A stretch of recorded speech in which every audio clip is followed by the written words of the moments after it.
So hi guys, welcome to Insane Techie. Today's problem is to detect loop in a linked list. Previous lecture I have already given you a rough idea of linked list and how they are typically formed.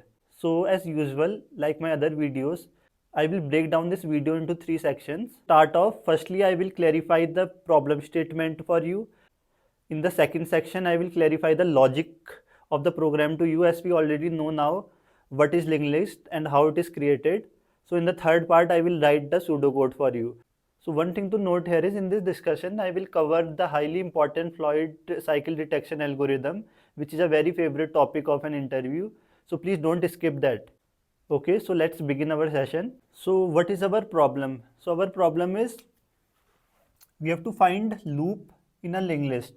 Suppose we are having linked list as 1, 2, 3, 4, 5, 6. Here is one loop. So now we have to detect whether there is a loop in a linked list or not.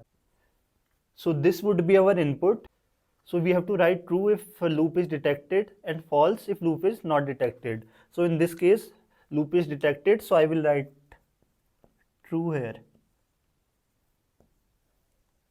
So now I will explain you the logic for solving the problem.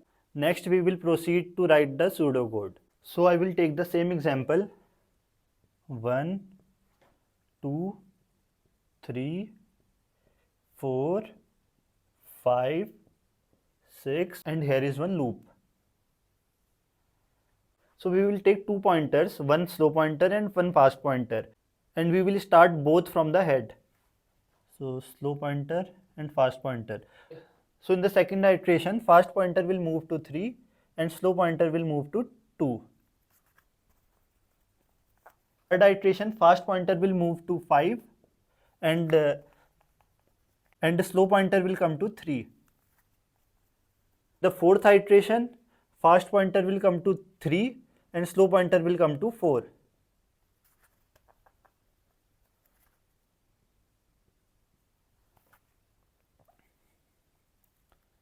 In the next iteration, slow pointer will come here and fast pointer will also come here.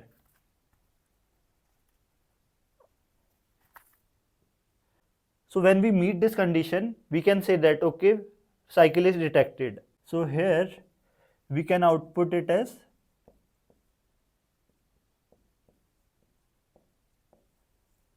true. So this is highly important Floyd's cycle detection algorithm. So now I will write a pseudocode and after that I will dig deeper into this algorithm. So stay tuned till end. We will start with a function where return parameter is bool, where we will write whether it's a true or false, and it will take the head of a linked list. So now we will initialize our slow pointer and fast pointer. So we will start from head.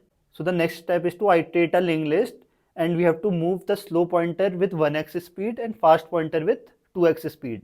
So the same thing we have done here. We have moved slow pointer with 1x speed and fast pointer with 2x speed. And what would be the condition for the loop? The condition for the loop is if fast pointer have not reached the null point. So if there is no loop, we will hit this condition. Okay. And suppose if there is a loop, then we will write that condition in if part. If slow pointer equal to fast pointer, then we can return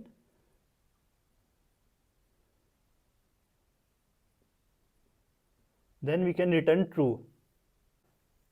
So this condition is basically this logic which we have talked earlier, and we will close that loop.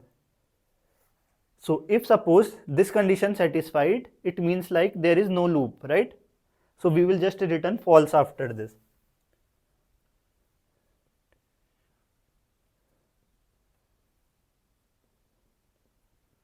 So if we analyze the time complexity for this program, so if we assume this part as m and this part as n, time complexity would be big of m plus n, which is the number of elements in a linked list. As I have promised you, see how Floyd's cycle detection algorithm works. So what this algo says is, like, we are having 2 pointers, fast pointer and slow pointer. What Floyd's algo says, fast pointer will always enter the loop before slow pointer.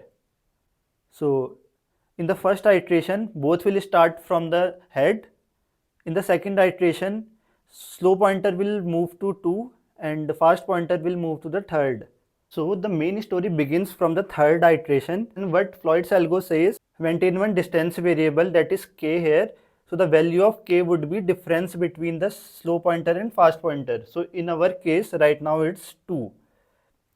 So as we move forward to the fourth iteration, we can see now the slow pointer have reached at 4 and fast pointer is at 3.